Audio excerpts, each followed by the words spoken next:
Hey guys, this is Nick with a special video today. I'm sure a lot of you overnight have seen that the Marvel Legends Infinity War figures have actually come out very early in Australia. I know the Fwoosh and MarvelousNews.com have been reporting on it.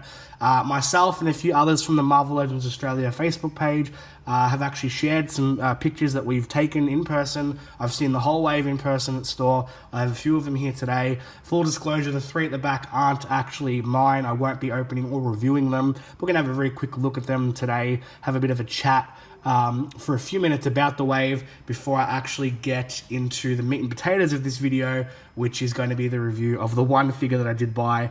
Why did I only get one figure? They're $39.99 each, which is pretty standard for most retailers that do stock Legends in Australia, if you can find them at all, that is. The thing is, I don't normally buy them physically, individually at stores, and I don't normally get them for that price. I would normally pre-order from websites online and get a bit of a discount by buying in bulk and ordering, like pre-ordering in advance. So, but I've always been a very, very firm believer in something is only worth what you're prepared to pay. And I did buy one figure, which I will get to in just a few minutes. I wanted to quickly talk about the rest of the wave. As you've seen from the pictures that have been floating around, a lot of people are kind of happy or sad about how some figures look. For the most part, I think the wave looks pretty good. I haven't handled them all personally, so I really couldn't give a full testimony until I've fiddled with them all and built the Thanos Build-A-Figure, which won't be happening anytime soon, I'm afraid. There is not going to be any Thanos in this particular video. Hopefully someone else in Australia has picked them up, and I say hopefully because they have breached an embargo. These were not meant to be released yet. Toy World was not meant to put them out. They put them out yesterday at some places. Myself and some others obviously saw them. I've grabbed some and they're not there anymore. So they're meant to be coming out in March. I don't know if it means they'll be out in March for the rest of the world. I would assume so. I know in America right now, the Deadpool wave is just starting to pop up. I believe the Lizard wave is popping up a little bit here and there as well. But when this one comes out in America, remains to be seen. It's technically not even out in Australia anymore because they've been pulled from the shelves that did actually have them. So there's just a couple things I wanted to mention. A lot of people are talking about the individual figures. I'm just going to quickly go through them. The Iron Man looks fine. He looks like the same Iron Man from the last couple waves. Nice shiny paint. He comes with greenish teal repulsor blasts, so if you're a completionist and you want to pick it up for that, you can. You do not need the Iron Man for the Build-A-Figure. He does not come with a BAF piece. The Chris Evans Captain America has been getting a lot of, has been definitely the topic of conversation. In hand, he looked a little goofy, if I'm being honest. It looks a little bit like Charlie Day from Always Sunny. Not the best likeness, but it's better than the other default military haircut dudes that came with the last couple Captain Americas. The thing is, it just looks a little goofy, and I don't know, I'm not a huge fan of it. It looks okay, but it doesn't look anything more than that. It does reveal what his shield will be looking like in Infinity War, so if you want spoilers, go down and track those images and have a look for yourself. The Iron Spider was a little lackluster. On the way to the shop, I was basically umming and ahhing, do I get Iron Spider? Once I saw it in person, I kind of revealed it, looked at the back of the box, turned it around, and was just kind of like, oh, no extra accessories, no interchangeable hands or heads, no Tom Holland head. That exists, that probably should have been included, but hey, you know, that extra few cents per box is probably going to make Hasbro broke, and we very well can't have that. But I'm more disappointed that there are no tendrils or tentacles coming out the back like in the comics. So unless that's not how he is in the movie. I haven't seen the film yet, so we'll have to see what happens. Now, there are two other things I want to quickly mention as well. The Infinity Gauntlet that does come with King Cobra has all of the stones on it. I don't know if that means Thanos will be getting all the stones in Infinity War. Maybe. I assumed he'd have them maybe towards the end of the film, leading up into Gauntlet, or get them in Gauntlet. I really don't know. But it definitely does have all the Infinity Stones on the Gauntlet in the figure. The other thing I wanted to quickly mention, obviously, Hasbro hadn't officially revealed all of the MCU figures. Proxima Midnight is definitely an MCU figure, and she does have double-jointed elbows. That's just one thing I wanted to quickly point out. I'm sure a lot of people will be very excited about that. Maybe Shartimus Prime will be very excited, who knows. It's quite a tall figure. Maybe that's the reason why she has double-jointed elbows. I really couldn't say for sure. Now, the only figure I picked up myself is actually Taskmaster. The reason why I got that one, as I said earlier, $39.99 is a little steep, Well, at least for me, I'm a bit stingy from time to time, and I was really only prepared to buy the one. I think he looks the best in the wave, honestly, not just because it's the only one that I bought. That's the only one I bought because I thought it looked the best. In any case, we're going to crack the box open, have a little bit of a look, and have a bit of fun. Just having a quick look on the back of the packaging, you can see the full line of the figures in this wave. As I mentioned earlier, Chris Evans, Captain America's likeness is not quite there. The HD picture that you see here is much like the case with Sharon Carter a couple of years ago, where they revealed a really nice looking figure in the HD press release images, but then actually gave us something that was, really not as good. And unfortunately, I think the same is with most of the figures in this wave. Their HD art looks awesome. The figure they used for the photos looks fantastic. The figures that they've actually given us, I think they look okay, but some of them are not as good as you would probably hope. In any case, I think Taskmaster's box art looks fine. The image on the side is the same on both. That looks pretty cool. It's the same window box packaging we've gotten with every Legends over the last few years. There's really nothing going on over here. Avengers logo on the top. A lot of people are like, oh, does this mean Taskmaster, King Cobra, and Songbird are in the film? No, of course not. It clearly says Avengers and Avengers Infinity War. Without being silly, I don't understand why people even say that. By now, you should have learned that they usually split the waves with movie figures and comic figures. So I don't think a full comic wave would sell as well as a split one, and I definitely don't think a full movie wave would sell as well. That's why they split them up, but that's just my personal opinion anyway. And here is the quick bio if you want to pause that and give it a read. And here we have Taskmaster out of the box. And as expected, it's a pretty cool figure. I kind of had a good idea of what I'd be getting into with this particular figure. It is reusing the Bucky Cap mold, as I'm sure most of you are familiar with. This is probably like the 50th time you've bought a figure with the Bucky Cap mold. Look, I suppose if it works, you keep using it. No real issues there. Would have been nice to see it on the new Sunfire body mold, or the one that came with Spider-Man 2099 and Sunfire. Would have been nice, but because I guess it really just depends on the artist drawing the character at any given time. But I think for the most part, it is very aesthetically pleasing. So he comes with a few accessories. You've got a sword, you've got the shield, and you've got a gun. I'll get a little bit of a closer look at those in just a moment. But for them, in the meantime, the figure itself is quite poseable. I think the Bucky Cap mold is pretty good. A lot of people have already definitely gotten used to what it's like. He kicks forward about that much. He's obviously got little ankle pivots. He's got a swivel there with his boots.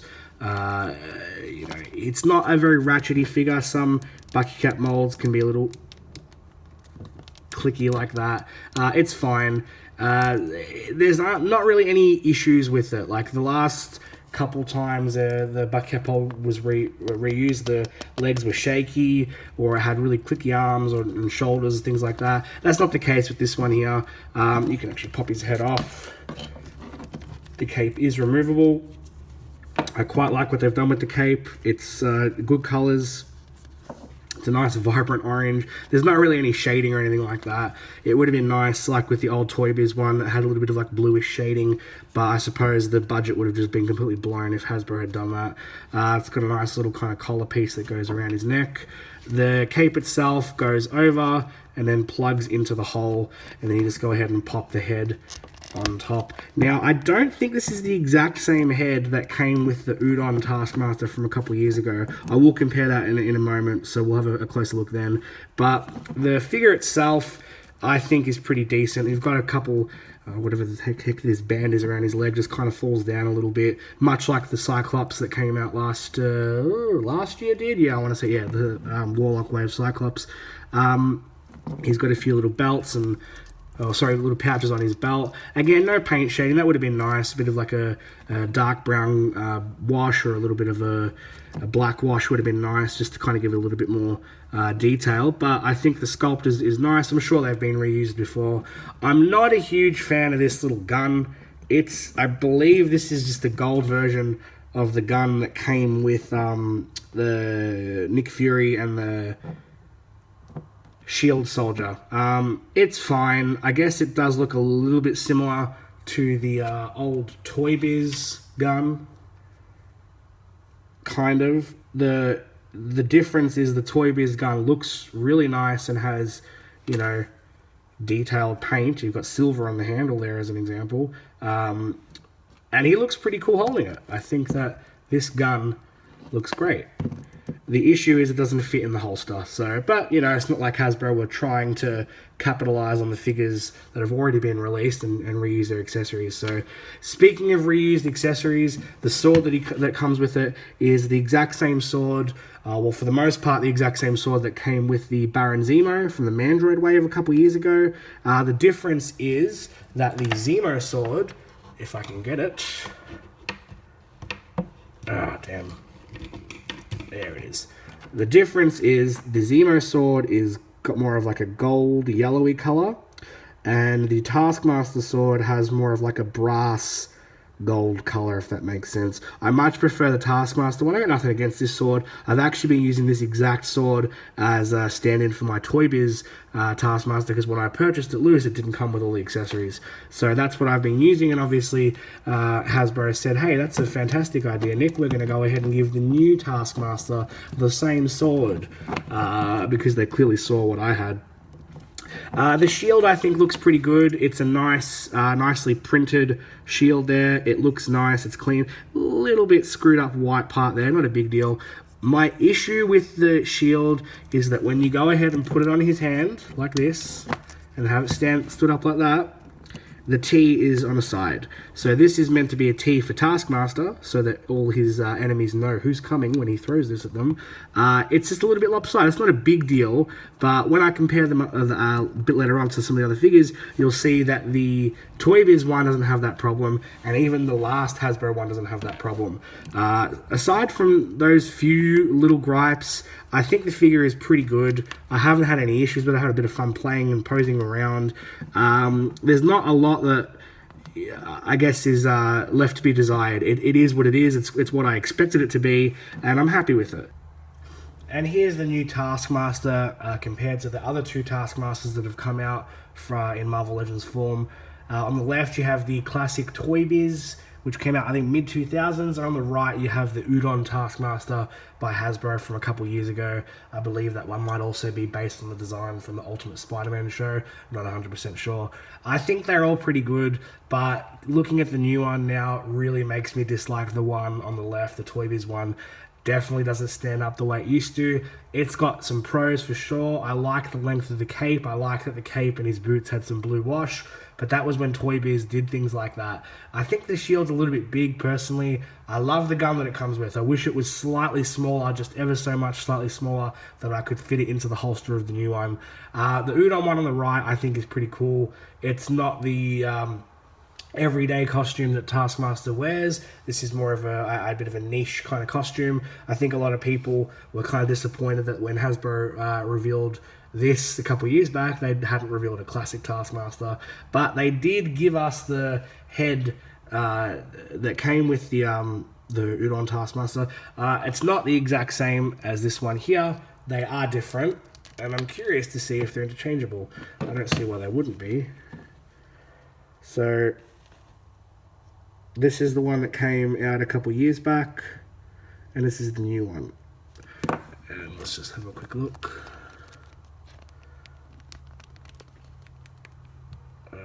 That's not going to fit. I don't think that they are the same. They're not the same. So the hole from the old one is definitely smaller than the new one. And they are not the same size. So you're probably going to have to do a little bit of customizing if you're wanting to interchange them, which unfortunately also means that the Udon head will not fit on the new one as well, which is a shame, but personally I wouldn't have been changing it out anyway, because I quite like how this particular one has come out. In any case, I think that all three of them are pretty good, but stuff that guy, you've got these two, and really, if you only had to pick one, it might be a bit of a personal choice type thing, but I definitely would be going for the classic one, because as much as I like the design, especially the skull of the Udon, it's classic Taskmaster that makes me excited. He's the one that I've liked reading in the comics over the years, and he is the character that I was most looking forward to in this particular wave. So all things considered, I'm very pleased with it. I'm just super stoked that it's come out early and that I have a chance to kind of share some information with you guys for a change. I'm always reading posts online and seeing videos, and this is my chance to kind of contribute a little bit to one of my passionate hobbies. So I hope you've enjoyed the little review. It's not like I don't review often. I don't usually do any unboxings, that kind of thing. I used to back in the day. It's not really the kind of thing I do now, but I had an opportunity to share and I thought I would take advantage of that opportunity. So if you have any questions, please leave them below in the comments. I'm more than happy to answer them as best as I can. As I said earlier, I don't know when these are coming out in America. I'm sure it'll be soon, and I'm sure that they'll be available in abundance when they are out, because it's not like the Avengers is not going to be a huge blockbuster film that everyone is going to want to spend money to see. So I'm sure the kiddos are going to go, hey mum and dad, can you buy me this fully sweet Taskmaster figure? I hear he's going to be in the next film.